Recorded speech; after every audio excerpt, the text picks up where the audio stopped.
It is 2 p.m. in Abbottabad, 5 a.m. in Washington. I'm Monita Rajpal. You're watching World One, live from London. Also ahead, possible charges for Muammar Gaddafi and his lieutenants. The Libyan regime is accused of committing crimes against its own people. Dawn is breaking at Ground Zero in New York. In just a few hours, the U.S. president will today lay a wreath to remember all those who died at the hands of Osama bin Laden. Barack Obama will meet families of some of the victims of 9/11, as well as emergency teams who responded to the attacks. The remembrance ceremony comes 4 days after U.S. forces shot bin Laden dead in Pakistan. However, some images have emerged showing the aftermath of the raid. They depict 3 men apparently killed at the scene. We do need to give you a strong word of caution. Some of these images are extremely graphic and disturbing. Tim Lister reports.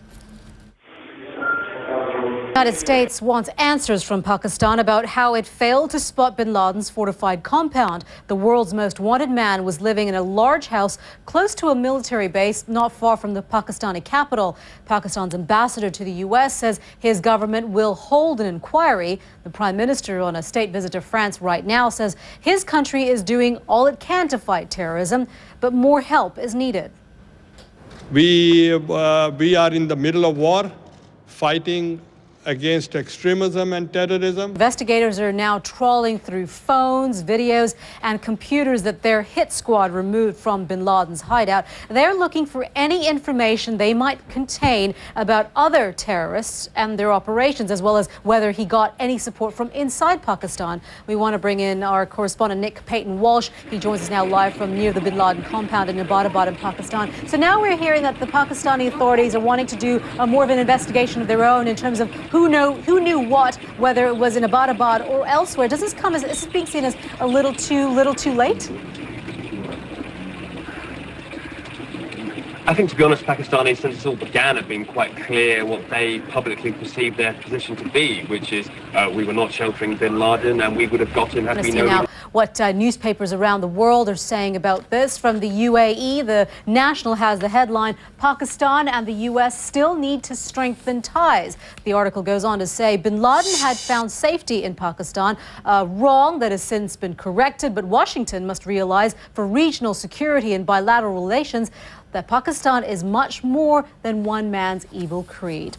In Turkey, today's Zamam has the headline. It asks, what's in store for U.S.-Pakistan relations post-bin Laden? It goes on to say, if handled properly, bin Laden's death could be the turning point in a faltering bilateral relationship. It can be an opportunity for increased transparency and a reminder that while the two allies' strategic priorities for the region diverge, they are nevertheless complementary. And finally, in Israel, the Jerusalem Post has this headline, America must realize that its battle is much broader than a fight against Osama bin Laden. It says it is plausible to believe that if Pakistan was a true U.S. ally and had made every effort to help locate bin Laden, this operation would not have taken place only now. The International Criminal Court says it will seek arrest warrants for 3 Libyans suspected of committing war crimes. But the ICC didn't tell the UN Security Council, whether Libyan leader Muammar Gaddafi is one of them. CNN's senior UN correspondent Richard Roth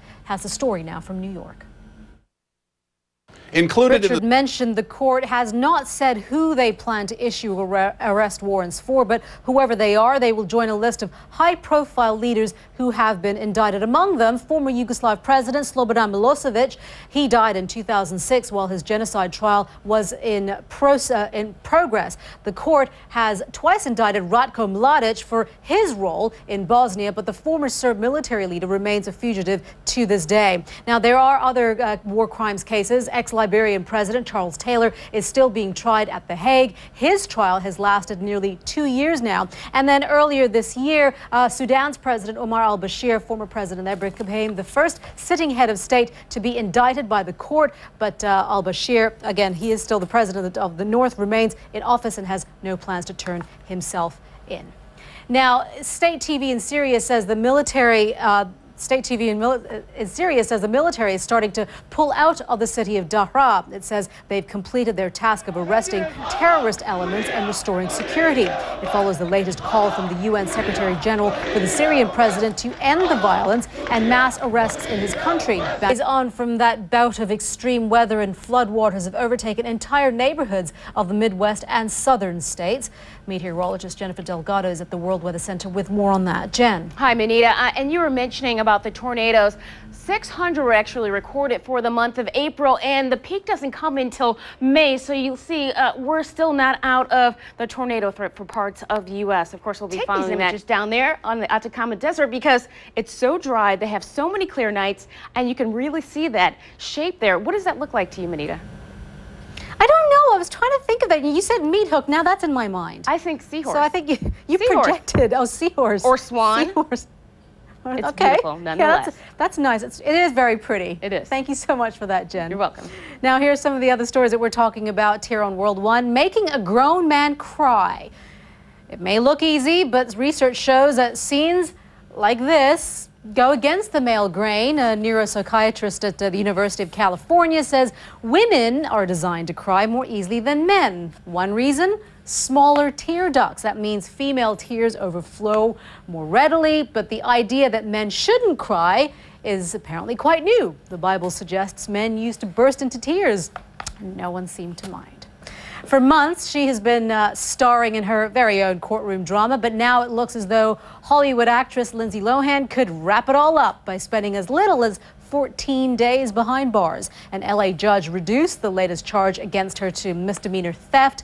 The star had been warned she was facing serious jail time if convicted of stealing a necklace.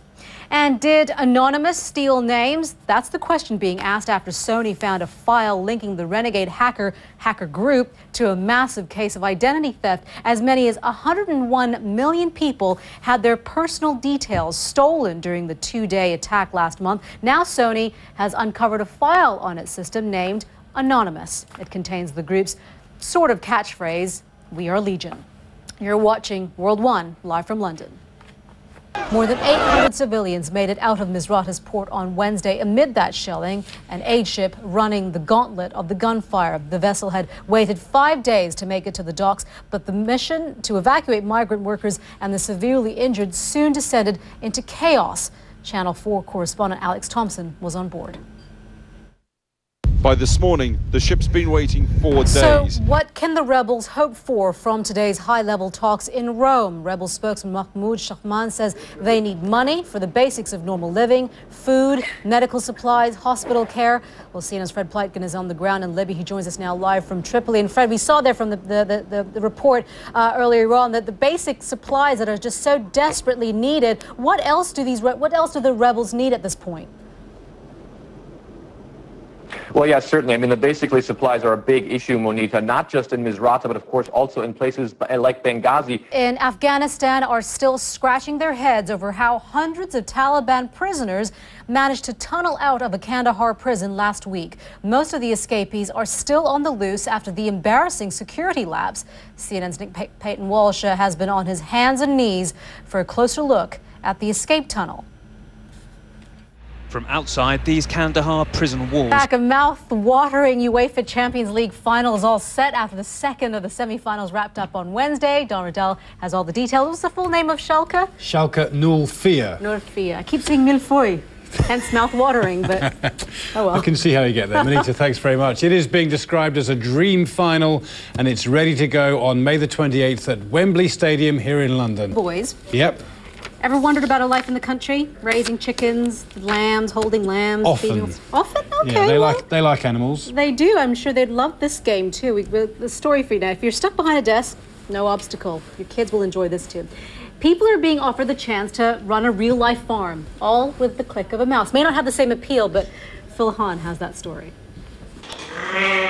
Mary had a little lamb, and now you can too. Welcome back. This is World One, live from London. We are coming up on almost 6 a.m. in New York, noon in Berlin, 7 p.m. in Tokyo. He is accused of plotting to get rid of his new wife on their honeymoon by paying to have her abducted and then killed. Shireen Dewani is expected to appear in a London courtroom today at a hearing on whether to extradite him. South African authorities want him to face justice there. Atika Shubert has been following the case and she joins us now. This has, gained such attention here, not only in Britain, but also in South Africa. Well, it has, because when the case first came to light, there was a lot of sympathy for Shireen Dewani, a new husband who loses his wife on this honeymoon and this tragic event. But obviously, it's going to take a few more months before they even start the hearing in South Africa, if it does begin. Such a tragic story. Thank you so much for that, Atika. I'm Monita Rajpal. Thank you for joining us. We leave you now with a look at these dramatic pictures from Texas. Residents from Hidalgo County were enchanted by an amazing halo effect around the sun. This is World One, right here on CNN.